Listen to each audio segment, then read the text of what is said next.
We are naturally focused on the momentous news of the first cases. But it's important to remember three key things.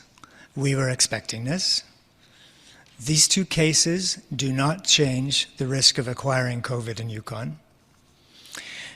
And the incremental measures we are putting in place as of this evening are not based on these two cases. They are measures we were already preparing to announce for tomorrow based on the increasing circulation of COVID in this country and the risk that this poses to community circulation of COVID in Yukon.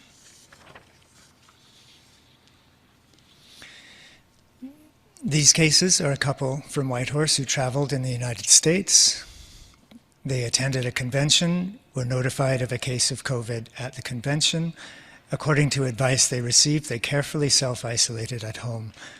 Due to symptom development, they were both tested. Test results were received within 3 days. They are continuing self-isolation at home. Contact tracing through public health is going on as we speak, and they're both doing well. They're meticulously following public health advice, and they were from the beginning. They were asymptomatic during travel. They phoned and they got treated as soon as symptoms developed, and they have mild disease.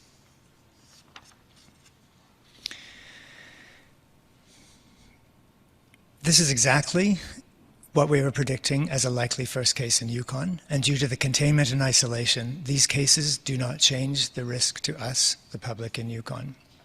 This case therefore illustrates the benefits of careful public health practice, good communication of risk, compliance with advice and direction from public health officials, and prompt detection of disease.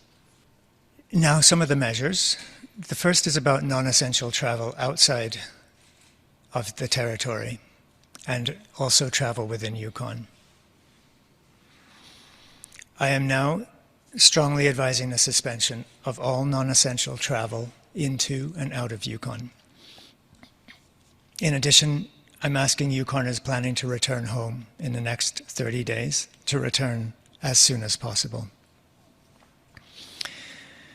And in view of our need to protect remote areas, more remote communities with limited healthcare resources, I am strongly advising the suspension of any non-essential travel to Yukon's rural communities.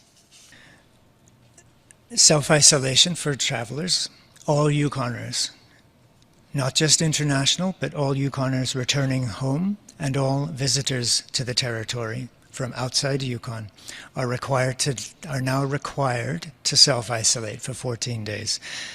This includes anyone returning home from other provinces and territories by road or by air, as well as Yukoners returning home by road from Alaska. And we are putting mechanisms in place to monitor and ensure travelers are self-isolating.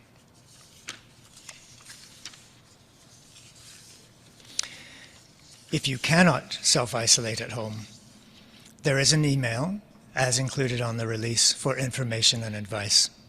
All Yukoners who return home and have respiratory symptoms, that means cough or fever or difficulty breathing, are asked to call 811 to get advice on COVID testing. Restaurants and bars. Restaurants must immediately reduce their seating capacity to 50% and have the means to space people 2 meters apart, and prepare over the next few days to offer takeout and delivery service only as of opening on March 26th. As of closing time tonight, March 22nd, Sunday night, all bars must close until further notice. All personal establishments must close by the end of the day, Wednesday, March 25th. This includes hair salons, barbershops, tattoo parlors, nail salons, and massage therapists. For gatherings of more than 10 people are now banned. These are social gatherings, and smaller gatherings should ensure spacing of 2 meters between people. And you should not attend any social gatherings, even less than 10 people, if you have any respiratory symptoms, again, cough, fever, difficulty breathing. If you're over 65 or you have an underlying health condition, or if you have or if you work in healthcare, a healthcare facility, or in other essential services.